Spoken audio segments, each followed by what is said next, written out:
Everybody, I'm Chrissy Taylor. I'm the one that's doing the fundraiser for the House of Puddles, and I just wanted to go into a little bit about why I think the House of Puddles is amazing. So, not only Maryland takes in these hounds from all over with, some of them horrible stories, some facing death.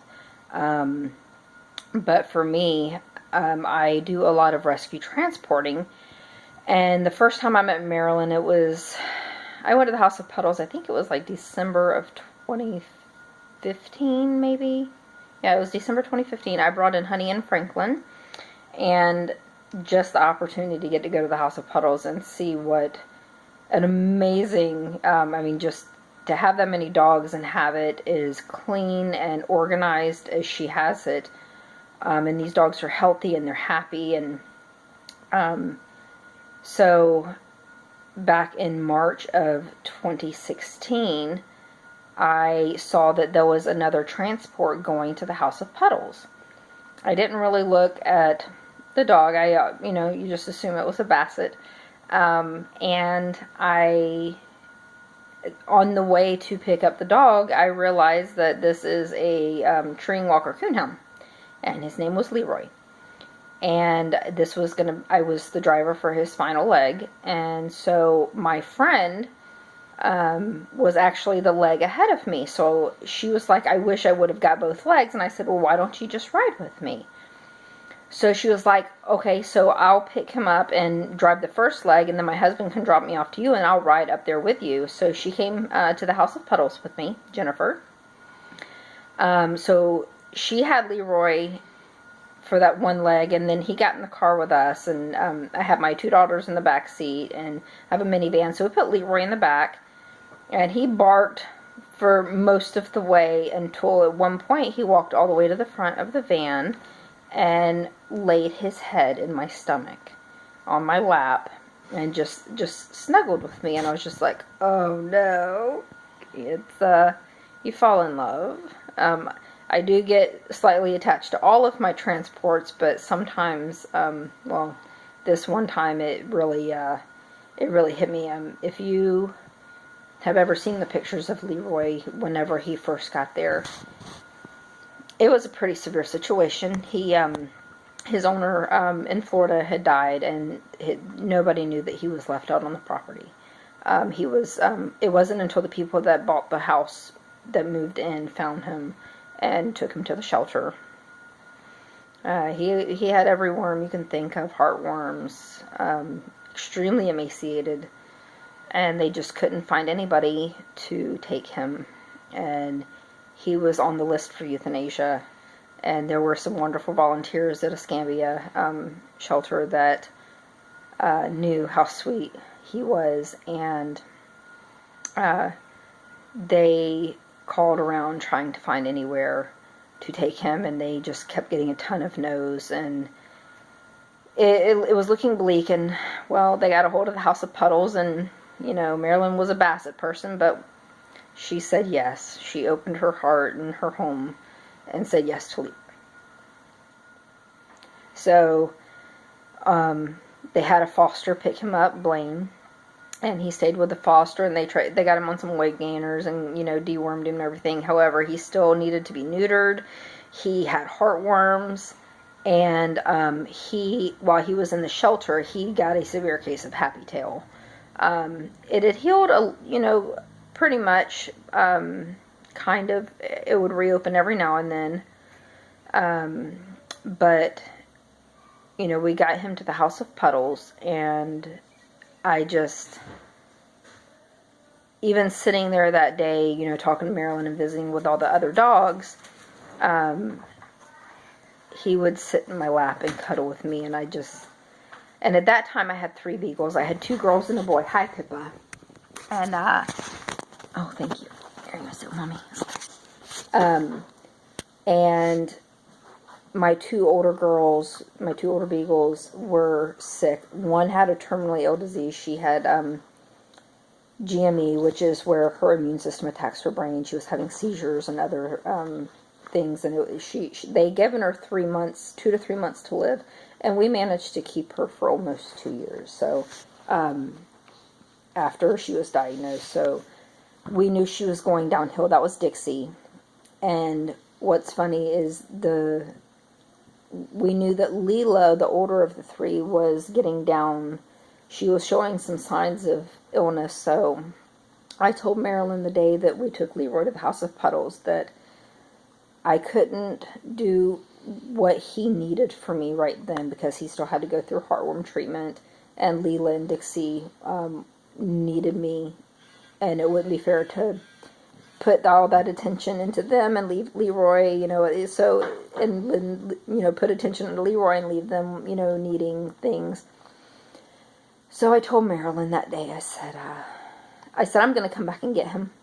I said, I can't do it right now because of my girls, but I'm going to come back and get him. And she said, okay. So it took me, it was very hard to walk out of the door that day and leave him there. Even though I knew he was in the best care possible, it was rough. And so that very night, I ended up in the emergency room with Leela, and she was diagnosed with cancer. And that was March 13th.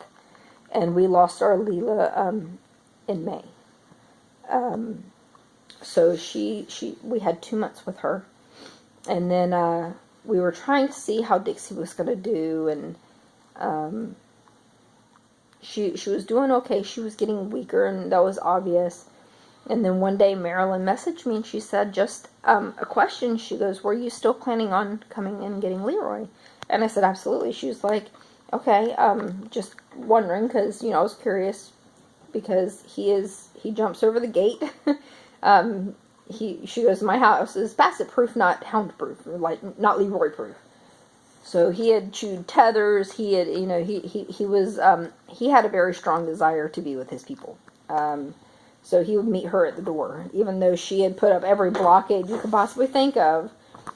So he needed a space where, he was, around people, and was getting a lot of attention.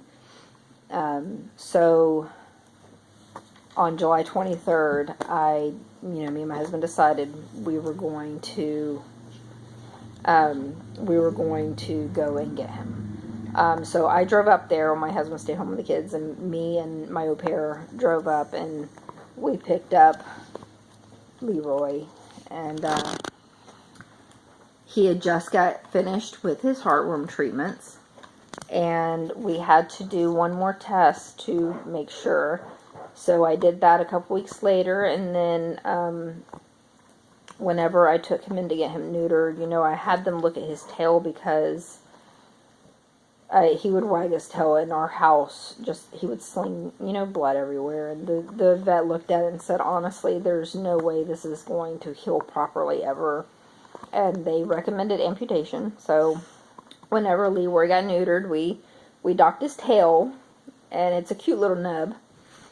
But he is a very loved and spoiled guy, and he's quite stubborn. So if you try to, because he sleeps in the bed with us, he'll jump up on the bed, and if we try to scoot him over, that's the only time he ever is like, the first time I didn't realize, and he yelled at me pretty hard. So we know now that the best way to be able to make room for ourselves in the bed is to go get a treat, and he'll jump out of the bed, and you give him the treat, and then you run and jump into bed and pull the covers over you before he jumps back in. So, Pippa, no, she's eating her toy. But, yeah, now you can get her, because she's eating this. Can you, yeah, grab that.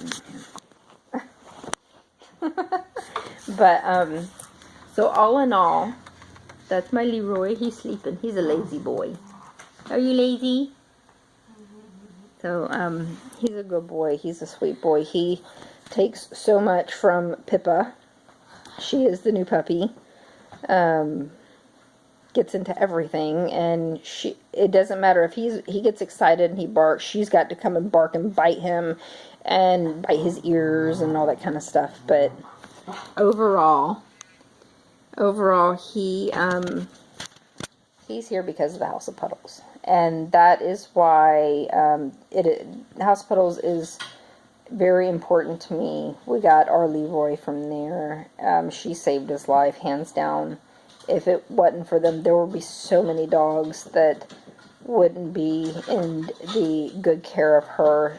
She does it throughout the kindness of her heart, and with the amount of dogs she has and takes care of. And you know, there's seniors, so there's medications, there's special food, you know, just the basic nail clipping and, you know, bathing and all the things that she needs help for. I mean, why wouldn't I want to do a fundraiser for her?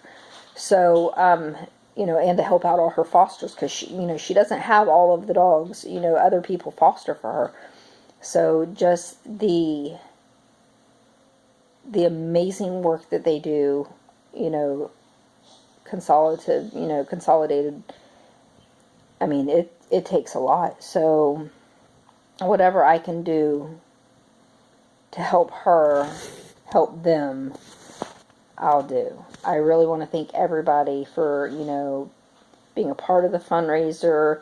Hopefully you've shared it, so that we can help Marilyn get, you know, what she needs, especially now for Mama June and those babies. Because that's going to be a whole new experience with all those hounds and now babies in there.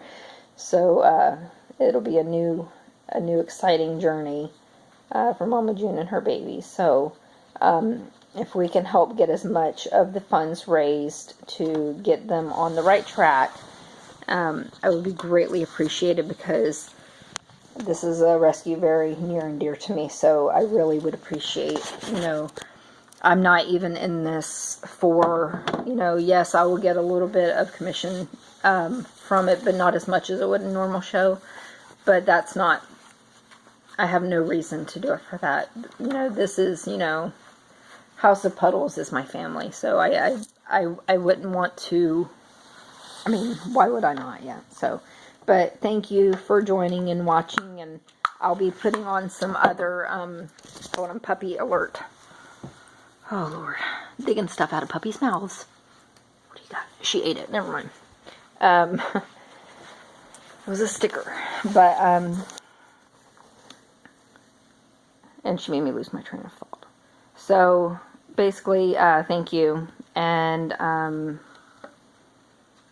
hopefully, you know, if you can't afford anything, you know, just share, so that maybe somebody else somewhere who is a Pampered Chef addict like me will say, ooh, let me help out. So, definitely, let's get these, this mom and these puppies taken care of, and, all the other expenses that they come across that they need a little bit of help for. So, greatly appreciate it, and happy shopping. Thanks. Bye.